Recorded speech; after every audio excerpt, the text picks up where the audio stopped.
Hello, welcome to day 5 healthy tip challenge. ಇವತ್ತಿನ tip of the day ಏನಪ್ಪ ಅಂದರೆ, ನಿಮಗೆಲ್ಲ ನಾನು ನಿಮ್ಮ ಮನೆಯಲ್ಲೇ ಪ್ರೆಸೆಂಟ್ ಇರುವಂತಹ ನ್ಯಾಚುರಲ್ ಆ್ಯಂಟಿಬಯೋಟಿಕ್ಸ್ ಬಗ್ಗೆ ಹೇಳೋದಕ್ಕೆ ಇಷ್ಟಪಡ್ತೀನಿ.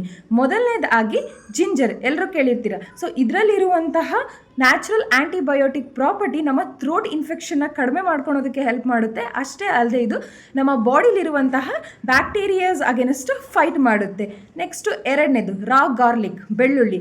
ಈ ಬೆಳ್ಳುಳ್ಳಿಲಿ ಇರುವಂತಹ ಆಲಿಸಿನ್ ಅನ್ನೋ ಒಂದು ಕಾಂಪೊನೆಂಟ್ ನಮ್ಮ ಬಾಡಿಲಿ ಪ್ರೆಸೆಂಟ್ ಇರುವಂತಹ ಪ್ಯಾಥೋಜನ್ಸ್ ಅಗೇನ್ಸ್ಟ್ ಫೈಟ್ ಮಾಡುತ್ತೆ.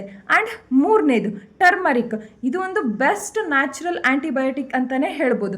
ಇದರಲ್ಲಿ ಪ್ರೆಸೆಂಟ್ ಇರುವಂತಹ ಕ್ಯುರ್ಕ್ಯುಮಿಯಾ ಅನ್ನೋ ಒಂದು ಕಾಂಪೊನೆಂಟ್ ನಮ್ಮ ಬಾಡಿಗೆ ಸಾಕಷ್ಟು ಪ್ರಯೋಜನಗಳನ್ನು ತೋರಿಸುತ್ತೆ. ಮೊದಲನೇದು ಇನ್ಫ್ಲಮೇಷನ್ನ ರೆಡ್ಯೂಸ್ ಮಾಡುತ್ತೆ. ಅಷ್ಟೇ ಅಲ್ಲದೆ ನಮ್ಮ ಬಾಡಿಯಲ್ಲಿ ಇರುವಂತಹ ಹಾರ್ಮ್ಫುಲ್ ಮೈಕ್ರೋ ಆರ್ಗ್ಯಾನಿಸಮ್ಸ್ ಅಗೇನೆಸ್ಟ್ ಇದು ಫೈಟ್ ಮಾಡುತ್ತೆ.